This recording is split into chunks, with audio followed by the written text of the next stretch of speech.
পরিমণির এই মেকআপ দেখে ইন্সপায়ার হয়ে আমি আজকের মেকআপটা করছি, কিন্তু পরিমণির মেকআপের মতো লাগতেছে না দেখতে। কেন লাগতেছে না সেটা ভিডিওর শেষ পর্যন্ত দেখবেন।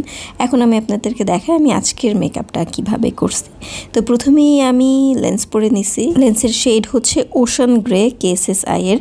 এইটা আমার ব্যবহার করা এ যাবৎকালের সবচাইতে বেশি ন্যাচারাল একটা শেড, মানে একদমই ভিজিবল না। যারা প্রথমবার লেন্স পরবেন এবং চিন্তা করতেছেন যে দেখা গেলে অথবা বোঝা গেলে আমি আনইজি ফিল করব, তারা এই লেন্স শেডটা ইউজ করতে পারেন। তবে আমি যেহেতু রেগুলার লেন্স ইউজ করি, আমার কাছে মনে হয়েছে আমি কোনো লেন্সই পরি নাই। তো আমি আমার মেকআপটা আমার ফেভারিট ময়শ্চারাইজার কোজারেক্সের ময়শ্চারাইজার ইউজ করছি এবং আমার ফেভারিট প্রাইমার গোল্ডেন রোজের প্রাইমারটা দিয়ে শুরু করে ফেলছি। এখন আমি আমার কালার কারেক্টিং করব, মানে আমার যে ডার্ক সার্কেল অথবা পিগমেন্টেশনগুলো আছে সেগুলো যেন ঢেকে যায়, সেই জন্য আমি এভারলি বিউটিজের এই orange corrector orange concealer use করব। তো এইটা হচ্ছে আমার, সবাই জানেন এটা আমার রিসেন্টলি অনেক বেশি ফেভারিট। এরপরে আমি একটা লিকুইড হাইলাইটার দেবো। এটা আমি খুবই কম ইউজ করি, আজকে মনে হলো যে একটু ইউজ করি আর কি, সেজন্য আমি আজকে লিকুইড হাইলাইটার আগে বেয়ার ফেসে দিচ্ছি, মানে বেয়ার ফেসে মানে প্রাইমারের পরে দিচ্ছি। এটার উপরে আমি ফাউন্ডেশন দিব। আমি আজকে ফাউন্ডেশন দিব W7 এর হানি শেড। ফাউন্ডেশন ব্লেন্ড করতে করতে বলি কেন পরিমণির সাথে আমার মেকআপটা যাচ্ছে না। এটার কারণ হচ্ছে যে আমি হেয়ার স্টাইল করি নাই, আমার পক্ষে ওই রকম হেয়ার স্টাইল করা সম্ভব না, খুবই টাফ। আর নিজে নিজে করা আমার পক্ষে একদমই সম্ভব না, এত বড় চুল আমি ম্যানেজ করতে পারবো না। তারপর দেখা যাবে কাকের বাসা হয়ে গেছে। তো এই কারণে আমি হেয়ার স্টাইলটা স্কিপ করে ফেলছি, এটা একটা রিজন। আরেকটা রিজন হচ্ছে যে আমার ক্যামেরাতে আমার মেকআপটা ফুটেই ওঠে নাই, এই কারণে আমার আর পরিমণির মেকআপটা একটু আলাদা মনে হয়েছে। কিন্তু আমি ওর মেকআপটা দেখে ইন্সপায়ার হয়েছি, ব্লু কালারের আইলাইনার দিয়েছি, আইলাইনার না এটা একটা কাজল দিয়েছি বিউটি গ্লেজডের। এটা তো মেকআপের শেষে আপনারা দেখতেই পাবেন। যেহেতু পরিমণির সাথে আমার ফেস, মেকআপ টেকনিক, ক্যামেরা সবই আলাদা, তাই কোনোভাবেই সেম টু সেম তো হবে না, কিন্তু আসলে বোঝাই যাচ্ছিল না। তবে যাই হোক, আমার কাছে কিন্তু মেকআপটা বেশ ভালো লাগতেছিল, সামনাসামনিও দেখতে বেশ ভালো লাগতেছিল। ফাউন্ডেশন ব্লেন্ড করার পরে আমি কনসিলার দিয়ে একটু হাইলাইট করে নিছি আমার ফেসটা। এরপরে আইলিডেও আমি কনসিলার অ্যাপ্লাই করে নিচ্ছি। এবার আমি আমার ফেসটাকে একটু সেট করে নিব। এর জন্য আমি ওয়েট অ্যান্ড ওয়াইল্ডের এই প্যালেটটা থেকে যেই স্কিন টোনের কালার, যেটা মানে যেটা দিয়ে অ্যাজ প্রেস পাউডার ইউজ করা যায়, ওই টোনটা দিয়ে আমি আমার ফেসটাকে একটু সেট করে নিচ্ছি। আর এরপরে আমি যে ব্রোনজিং করব সেটা এখন না, আগে আই মেকআপটা করব, তারপর ব্রোনজিং করব। আই মেকআপের জন্য আজকে আমি প্রথমে একটা খুবই লাইট একটা শেড পুরো আইলিডে অ্যাপ্লাই করব, আর এরপরে একটা ব্রাউন কালার শেড। পরিমণির আই মেকআপে যেমন একটু এটাকে একটা কি বলে ধরন বলে আই মেকআপের, এই যে একটু উইংয়ের মতো, হ্যাঁ, এই জিনিসটা আমি আসলে পারি না। আমি যেটা পারি না সেটা আমার বলতেও খারাপ লাগে না, কিন্তু এটাকে আমি একটু ডিফাইন করার চেষ্টা করছি অনেকক্ষণ যাবত আসলে। এরপর আমি কনসিলার দিয়েও এটাকে একটু সেট করার ট্রাই করছি, কিন্তু অ্যাকুরেট পারফেক্ট হয় নাই। থাক, সমস্যা নাই, প্র্যাকটিস করতে করতে একদিন হয়ে যাবে। তো এখন আমি বিউটি গ্লেজডের একটা ব্লু কালারের কাজল নিয়েছি, এটার আরও 3টা শেড আছে।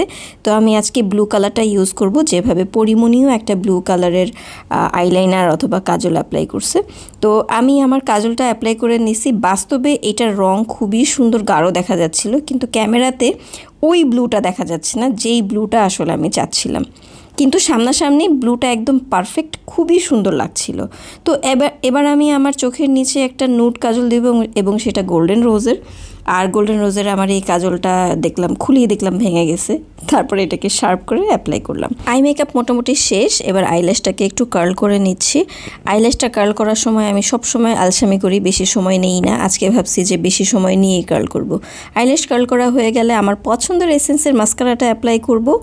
আর মাস্কারা অ্যাপ্লাই করব বলে যে আইল্যাশ অ্যাপ্লাই করব না সেটা না, পরিমণি খুবই হালকা একটা আইল্যাশ অ্যাপ্লাই করছে, আমার কাছেও এরকম হালকা হাফ আইল্যাশ আছে। সো আজকে আমি এই আইল্যাশটা ইউজ করব, হাফ আইল্যাশ। এটা পরলে অনেক সুন্দর লাগে, যদি চোখে কোনো আইলাইনার অথবা কোনো কিছু নাও থাকে, তারপরও এই আইল্যাশটা পরলে খুবই সুন্দর লাগে, মানে সিম্পলের মধ্যে গর্জিয়াস বলে একটা কথা আছে না, ওই রকম। তো এবার আমার ব্রোনজিং করার পালা। আমি এবার ব্রোনজিং করতেছি ওয়েট অ্যান্ড ওয়াইল্ডের ওই একই প্যালেট থেকে, যেটা ব্রোনজিং শেড, ওই শেডটা দিয়ে আমি আমার ফেসটা ব্রোনজিং করে নিচ্ছি।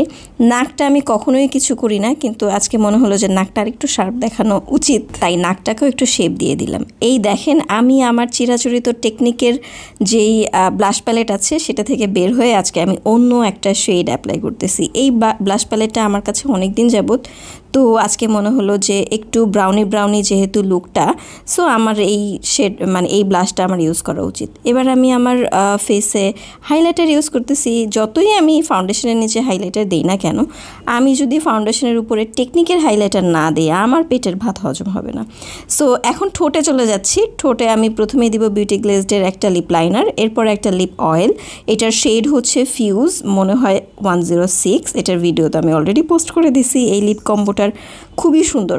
এইরকমের একটা শেড নেওয়ার কারণ হচ্ছে পরিমণি তার মেকআপে একটা ব্রাউনিশ এরকম লিপ গ্লস দিয়েছে, সো আমিও চিন্তা করলাম আমিও এই শেডটাই দিব।